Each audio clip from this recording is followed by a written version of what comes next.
Bank Nifty के chart को अगर हम 1 वीक टाइम फ्रेम पे देखते हैं तो यहाँ पे एक क्लियर कट ब्रेकआउट होता हुआ हमें नजर आ रहा है, बहुत ही स्ट्रॉन्ग कैंडल के साथ। नेक्स्ट वीक बैंक निफ्टी का चार्ट किस तरह से परफॉर्म कर सकता है, किन बातों का ध्यान रखते हुए, किस तरह से ट्रैप से बचते हुए हम एक अच्छी ट्रेड वगैरह प्लान कर सकते हैं, अच्छे मोमेंटम वगैरह को प्लान कर सकते हैं मंडे के दिन पे, उसके बारे में डिटेल एनालिसिस करेंगे। साथ ही साथ ऑप्शंस का डेटा हमें क्या बोल रहा है, बड़े ट्रेडर्स जो है FII DIS वगैरह प्रो ट्रेडर्स जो है किस तरह से अपना माइंडसेट बना के गए हैं मंडे के लिए, उसके बारे में भी कंप्लीट बात करेंगे। स्वागत है आपका एक और वीकली एनालिसिस वीडियो में, जहां पे बैंक निफ्टी को हम कंप्लीट स्टडी करने वाले हैं। अगर आप निफ्टी 50 में ट्रेड करते हैं तो उसका एनालिसिस ऑलरेडी कल चैनल पे अपलोड कर दिया गया था, जिसका लिंक आपको पिन कमेंट में भी मिल जाएगा। सबसे पहले हम लोग ऑप्शंस के डेटा को चेकआउट कर लेते हैं कि बाकी के ट्रेडर्स किस तरह से अपना माइंडसेट बना के गए हैं मंडे के लिए। रिटेलर्स जो हैं यहाँ पे मिक्स माइंडसेट से हमें देखने को मिल रहे हैं, कुछ बुलिश हैं और कुछ यहाँ पे बियरिश नजर आ रहे हैं। DIIs की तरफ से कोई भी हैवी पोजीशंस हमें देखने को नहीं मिल रही हैं, एकदम लाइट पोजीशंस के साथ गए हैं। FII ट्रेडर्स जो हैं उनकी तरफ से मिक्स माइंडसेट हमें देखने को मिल रहा है और प्रो ट्रेडर्स जो हैं वो यहाँ पे थोड़ा बुलिश माइंडसेट से नजर आ रहे हैं। डेटा का कंक्लूजन ये निकल के आता है कि सब ऑलमोस्ट हमें मिक्स माइंडसेट से देखने को मिल रहे हैं, यानी दोनों साइड पे लगभग इक्वल हमें फोर्स देखने को मिल रहा है। अब जैसा कि ये सारा ही डेटा जो रहता है, अपनी पोजीशंस वगैरह जो बनाते हैं ट्रेडर्स, चार्ट को देखते हुए, प्राइस को देखते हुए बनाते हैं, तो वहां पे हमें क्या इंडिकेशन मिल रहा है उसको स्टडी करना मेन इंपॉर्टेंट हो जाता है। सबसे पहले बात करते हैं निफ्टी बैंक की 1 वीक टाइम फ्रेम पे। जैसा कि आपको यहाँ पे देखने को मिल रहा होगा, बहुत ही अच्छी सी एक रेजिस्टेंस की ट्रेंड लाइन बनती हुई जा रही है, जिसपे चार्ट यहाँ पे बार बार रेजिस्टेंस फेस करता हुआ चल रहा है।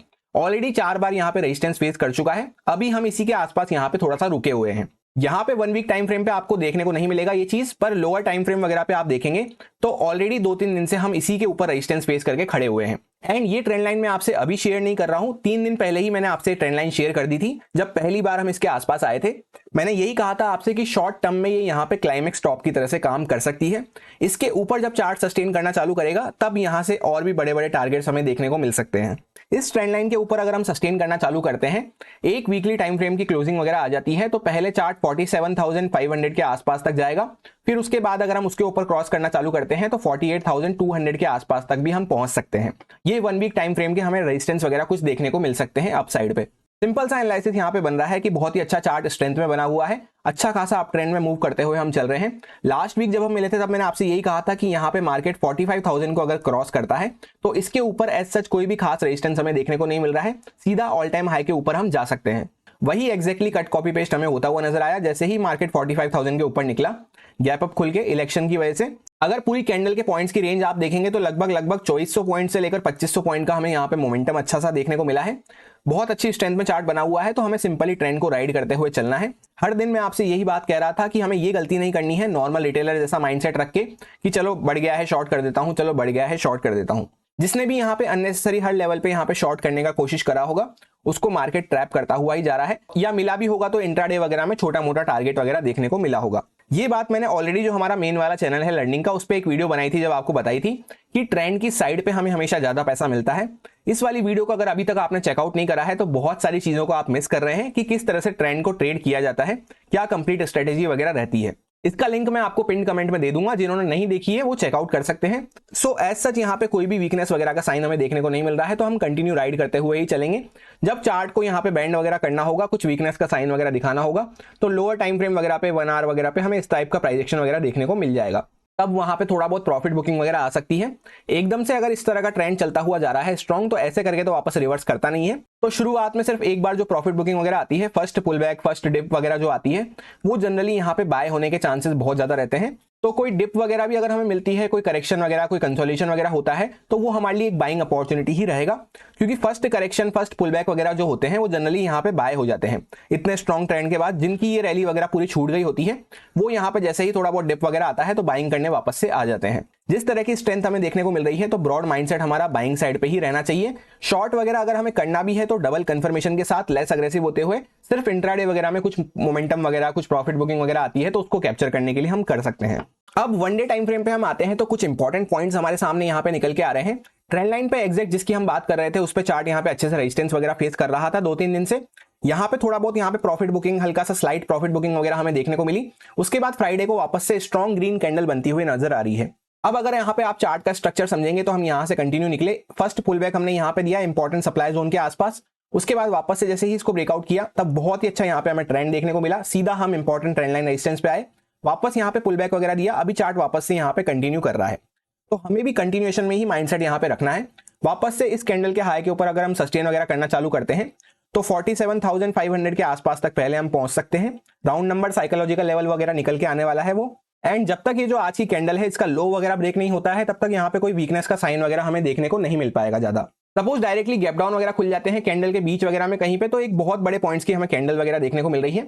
बीच में यहाँ पे एकदम लेस अग्रेसिव होते हुए बाय करना हो या सेल करना हो, दोनों ही हमें लेस अग्रेसिव होते हुए करना पड़ेगा, क्योंकि बीच में कोई खास मोमेंटम वगैरह हमें देखने को नहीं मिलेगा। सिर्फ इसके हाई के आसपास ही अगर हम खुलते हैं तो वापस से यहाँ पे हम कंटिन्यूएशन में बाइंग साइड पे ही प्लान रख सकते हैं, वही सबसे बेस्ट मोमेंटम वगैरह हमें देगा। 15 मिनट टाइम फ्रेम पे हम आते हैं इंपॉर्टेंट कंडीशंस वगैरह को डिस्कस करने के लिए मंडे के लिए। तो यहाँ पे आपको देखने को मिलेगा कि ये कुछ लेवल्स वगैरह मैंने आपसे डिस्कस करे थे फ्राइडे के लिए, एंड सिंपल सा एनालिसिस यही आपको शेयर किया था कि यहाँ पे इस टाइप की ट्रेंड लाइन वगैरह बनती हुई जा रही है और यहाँ पे एक छोटी सी रेंज हमें देखने को मिल रही है।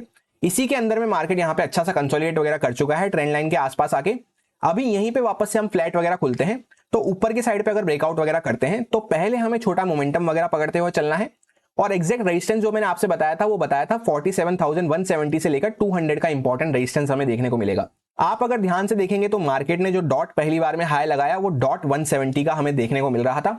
Market was kind cut copy paste हमें वैसा ही देखने को मिला। पहला मोमेंटम छोटा निकला, फिर करेक्शन आया, वापस से कंटिन्यू मार्केट ने बहुत ही अच्छे स्ट्रॉन्ग मोमेंटम के साथ किया। कितने लोगों ने इस मोमेंटम को कैप्चर किया या एटलीस्ट आपने एनालिसिस वगैरह को याद रखा, ट्रैक वगैरह किया, कमेंट करके जरूर बताना। अभी भी आप देखेंगे तो डॉट उसी रेजिस्टेंस की ट्रेंड लाइन पे हम खड़े हुए हैं जिसकी ऑलरेडी हम 3 दिन से बात करते हुए आ रहे हैं। अब मंडे के लिए एग्जैक्ट कंडीशंस क्या बन सकती हैं उसके बारे में बात कर लेते हैं। तो अभी एकदम ब्रेकआउट लेवल के आसपास हम खड़े हुए हैं जहां पे इस रेंज का ब्रेकआउट हो सकता है। बस सिर्फ यहाँ पे नोट डाउन करने की बात क्या है कि ऑलरेडी हम 46,900 से चलते चलते यहाँ पे 47,300 के आसपास तक आ चुके हैं। लगभग 400 पॉइंट का मोमेंटम हम ऑलरेडी दे चुके हैं। तो उस वजह से क्या हुआ है, यहाँ से जब चार्ट निकला तो जो सेलर्स वगैरह यहाँ पे होल्ड वगैरह करके बैठे होंगे यहाँ पे, उनमें से मोस्टली सेलर्स तो यहाँ पे कट डाउन करके चले गए होंगे अपनी पोजीशंस को, जब अपनी तरफ इतना बाइंग का मोमेंटम आता हुआ दिखा होगा। इसी वजह से ये मोमेंटम एक्सटेंड होता हुआ हमें नजर आया है लास्ट के आवर्स में। तो बचा कौन होगा यहाँ पे, थोड़े बहुत सेलर्स के स्टॉप लॉस यहाँ पे अपसाइड पे पड़े होंगे जो इस आशा में होल्ड करके बैठे हैं कि अभी तक भी चार्ट ने सही से ब्रेकआउट नहीं किया है, क्या पता गैप डाउन खुल जाए या क्या पता वापस से यहाँ पे रिवर्स कर जाए रेजिस्टेंस वगैरह हिट करके। और दूसरा यहाँ से कुछ बायर्स वगैरह बैठे होंगे जो ये पूरा मोमेंटम चलता हुआ आया है, बाकी के कुछ बायर्स वगैरह के स्टॉप लॉस यहाँ पे इसके नीचे हमें देखने को मिल रहे होंगे। फॉर एग्जाम्पल अगर हम फ्लैट ही ओपन हो जाते हैं यहाँ पे इसके आसपास ही हल्का फुल्का ऊपर नीचे, तो उससे क्या होगा, यहाँ से मोमेंटम कंटिन्यू चलता हुआ आ रहा है और वैसे भी फ्लैट ओपन होके एक दिन पहले ही हमने कंटिन्यूस मोमेंटम दिया था, तो सेम प्रोबेबिलिटी हर दिन रिपीट नहीं होती है, उसके चांसेस बहुत ही कम रहते हैं। 100 में से कभी एक बार हमें देखने को मिलती हो तो मिलती हो, तो वो तो हम प्लान नहीं कर सकते कि चार्ट वापस से यहाँ पे कंटिन्यू अपसाइड में मूव कर देगा, क्योंकि स्टॉप लॉस भी यहाँ पे कम है, नीचे से हम मूव करते हुए आ रहे हैं, 400 पॉइंट का मोमेंटम हो चुका है, प्लस प्रोबेबिलिटी भी हमारे सपोर्ट में नहीं है, तो इस बारे में तो हम प्लान नहीं कर सकते। अब फ्लैट ही खुल जाता है सपोज, तो या तो यहाँ पे चार्ट को अच्छे से कंसोलिडेट वगैरह करने दें जिससे कि नए स्टॉप लॉस वगैरह क्रिएट हो जाए और ये प्रोबेबिलिटी ब्रेक हो जाए, या फिर थोड़ा बहुत रीटेस्ट वगैरह करे, उसके बाद अगर ब्रेकआउट वगैरह कर रहा हो तब हम यहाँ पे ज्यादा इंटरेस्टेड रह सकते हैं। एक अच्छा मोमेंटम चलता हुआ आ रहा है 400 पॉइंट का, डायरेक्टली गैप अप वगैरह खुल जाता है 47,500 या इसके ऊपर कहीं पे खुल जाता है, तो फिर हमें वैसे भी 5-10-15 मिनट वेट करना पड़ेगा, क्योंकि यहां से कंटिन्यू बाइंग साइड का मोमेंटम चलता हुआ आ रहा है। और शॉर्ट हम इसलिए नहीं कर सकते क्योंकि एक तो ट्रेंड के अगेंस्ट में हम बने हुए हैं, दूसरा ये जो बायर्स वगैरह बैठे हैं इनके भी स्टॉप लॉस वगैरह दूर हो चुके होंगे, तो हम इनको इस तरह से डायरेक्टली टारगेट नहीं कर सकते हैं। इसलिए पहले 5-10-15 मिनट वेट करना है और ये देखना है कि क्या चार्ट 47,500 के ऊपर सस्टेन कर पाता है। ऊपर ही सस्टेन कर जाता है तो यहां से थोड़ा बहुत मोमेंटम और हमें देखने को मिल सकता है।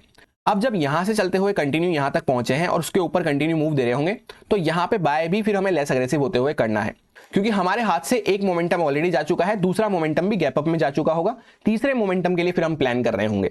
दूसरा केस हो जाता है कि सपोज 500 के नीचे ही ओपनिंग वगैरह हमें देखने को मिलती है या ऊपर खुल के तुरंत वापस से एक ही कैंडल में नीचे वगैरह आ जाता है, तो उसमें क्या होगा, फिर 500 के यहाँ पे नीचे आते ही जो यहाँ पे BTST वगैरह करके बैठे हैं बायर्स वगैरह या जो यहाँ पे एंटर हुए हैं, वो यहाँ पे प्रॉफिट बुक करना पसंद करेंगे अपना, तो इनकी तरफ से ही कोई प्रॉफिट बुकिंग वगैरह आती है तो यहाँ पे थोड़ा बहुत हमें सेलिंग देखने को मिल सकती है। उसको एकदम लेस अग्रेसिव होते हुए छोटे मोटे टारगेट के लिए हम प्लान कर सकते हैं, क्योंकि बड़े टारगेट वगैरह अग्रेसिव होकर जब प्लान किया जाता है, जब चार्ट में स्टॉप लॉस वगैरह करते हैं, तब इस तरह की कैंडल्स वगैरह हमें देखने को मिलती हैं, जैसा ये एंड में मोमेंटम वगैरह हमें देखने को मिला। पर यहाँ पे हम स्टॉप लॉस टारगेट करने नहीं जा रहे बायर्स के, उन्हीं की तरफ से प्रॉफिट बुकिंग प्लान कर रहे हैं, तो इसमें छोटा मोमेंटम और लेस अग्रेसिव होते हुए हम प्लान कर सकते हैं। थर्ड केस हो जाता है कि सपोज यहाँ पे डायरेक्टली चार्ट गैप डाउन वगैरह खुल जाए, तो ये जो बायर्स यहाँ पे बैठे हुए हैं पूरा, ये यहाँ पे पैनिक करना चालू कर सकते हैं। स्पेशली जो ऊपर की साइड पे अपने पोजीशंस वगैरह बनाएंगे उनको तो यहाँ पे लॉस दिखना भी चालू होगा, तो वो अगर यहाँ पे कट डाउन करते हैं तो नीचे की साइड का मोमेंटम वगैरह हमें देखने को मिल सकता है। अगर आप लोग ट्रेंड लाइन वगैरह को फॉलो करते होंगे तो इस तरह से यहाँ पे एक ट्रेंड लाइन बनती हुई जा रही है, तो इसके आसपास अगर चार्ट गैप डाउन वगैरह खुल जाता है, इसके नीचे वगैरह जाना चालू करता है, तो ये सारे बायर्स अपनी अगर पोजीशंस वगैरह को एग्जिट करते हैं तो इसके नीचे एक अच्छा मोमेंटम वगैरह हमें देखने को मिल सकता है। ट्रेंड के अगेंस्ट में है तो इसको भी लेस अग्रेसिव होते हुए ही प्लान करना है, क्योंकि ट्रेंड के अगेंस्ट में जब हम रहते हैं तो वहां पे ब्रेकआउट ब्रेकडाउन फेलियर्स हमें ज्यादा देखने को मिलते हैं। जैसा यहाँ पे आप देख सकते हैं कितना स्ट्रॉन्ग ब्रेकडाउन हुआ, फिर भी चार्ट वापस से पूरा ऊपर रिवर्स कर दिया, क्योंकि हर सपोर्ट पे यहाँ पे बायर्स एक्यूमुलेट होते हुए नजर आते हैं। ऐसा ही यहाँ पे भी हमें करना है, लेस अग्रेसिव होते हुए प्लान करना है। और अगर ये ट्रेंड लाइन ब्रेकडाउन वगैरह होती है तो 47,000 राउंड नंबर लेवल के नीचे भी हम आना चालू कर देंगे, तो छोटे छोटे टारगेट पकड़ते हुए हम यहाँ पे प्लान कर सकते हैं। वैसे भी आप देखेंगे हर थोड़ी थोड़ी दूर पे यहाँ पे सपोर्ट के स्विंग्स हमें देखने को मिल रहे हैं इस तरह से, तो यहाँ पर ज्यादा बड़े मोमेंटम हम वैसे भी डाउन साइड पे प्लान नहीं कर सकते अभी। बस सिर्फ डाउन साइड पे प्लान करते टाइम ध्यान यही रखना है कि टारगेट वगैरह भी छोटे रखने हैं और क्वांटिटी वगैरह को भी कंट्रोल में रखते हुए लेस अग्रेसिव होते हुए काम करना है। सबसे बेस्ट ट्रेड तो हमारे लिए यही रहेगी कि ब्रेकआउट लेवल के आसपास चार्ट खड़ा है, यहाँ से कंटिन्यूअस मोमेंटम करता हुआ आया है, कुछ देर यहाँ पे थोड़ा सा होल्ड कर ले, यहाँ पे थोड़े से स्टॉप लॉस वगैरह क्रिएट करके फिर वापस से ब्रेकआउट वगैरह करे, तो इसमें सबसे बेस्ट मोमेंटम हमें देखने को मिलेगा। बाकी सब केस में हमें लेस अग्रेसिव होते हुए ही प्लान करना है। गैप अप खुल जाए तो उस केस में तो बाय भी हमें लेस अग्रेसिव होते हुए ही करना है। ये सारे कुछ इंपॉर्टेंट लेवल्स वगैरह होने वाले हैं जिन पे मैं ट्रेडिंग करते टाइम फोकस रखूंगा। एग्जैक्ट फिगर्स आपसे बताऊं तो एग्जैक्टली 47,300 के आसपास हम रेजिस्टेंस लेके खड़े हुए हैं। इसको वापस से चार्ट ब्रेकआउट करता है, इसके ऊपर सस्टेन करता है, तो हमें 47,430 तक का मूव देखने को मिल सकता है। फिर यहाँ पे 500 का इंपॉर्टेंट रेजिस्टेंस लेवल आने वाला होगा, तो इसलिए इसके आसपास आके हमें ट्रेल करना या प्रॉफिट बुक करना जरूरी हो जाता है। फिर जब 500 वगैरह के ऊपर चार्ट अच्छे से ब्रेकआउट वगैरह करेगा तो 47,660 के आसपास हमें इंपॉर्टेंट रेजिस्टेंस नेक्स्ट देखने को मिल सकता है। डाउन साइड की अगर बात करें तो पहला मेजर सपोर्ट हमें 47,000 से लेकर 47,020 के आसपास देखने को मिलने वाला है। उसके अगर वापस नीचे ब्रेक करते हैं तो 46,850 के आसपास तक हम आ सकते हैं, उसके नीचे 46,750 और फिर उसके नीचे 46,635 के आसपास तक हम आ सकते हैं। फिर इसको भी अगर हम ब्रेक करते हैं तो डायरेक्टली 46,500 का लेवल निकल के आता है, जहां पे ये डॉट लो लगा के हम आए थे। ये सारे कुछ इंपॉर्टेंट लेवल्स मैंने चार्ट पे मार्क कर रखे थे। जिन लोगों को यहाँ पे स्पॉट नहीं होते, कमेंट्स वगैरह आते हैं जिनके, उनके लिए मैंने यहाँ पे लिख के बता दिए हैं। कैसा लगा आपको एनालिसिस? अच्छा लगा हो तो कमेंट करके अप्रिशिएट कर सकते हैं, बुरा लगा हो तो फीडबैक वगैरह दे सकते हैं। अगर आप लोग निफ्टी 50 को ट्रेड करते हैं तो उसका एनालिसिस ऑलरेडी कल अपलोड कर दिया गया था डिटेल में। यही मेरा सिंपल सा एनालिसिस बन रहा था निफ्टी बैंक के लिए, जो आपके साथ प्योरली एजुकेशन एक्सपीरियंस पर्पस से शेयर किया गया है, सारे लॉजिक्स एंड रीजंस को एक्सप्लेन करते हुए। अब अगर आपको अच्छा लगे तो आप इसको यूज कर सकते हैं अपने रिस्क पे, अपने रिस्क मैनेजमेंट को प्रॉपर फॉलो करते हुए, स्टॉप लॉस वगैरह को अच्छे से फॉलो करते हुए। Happy Monday, thank you.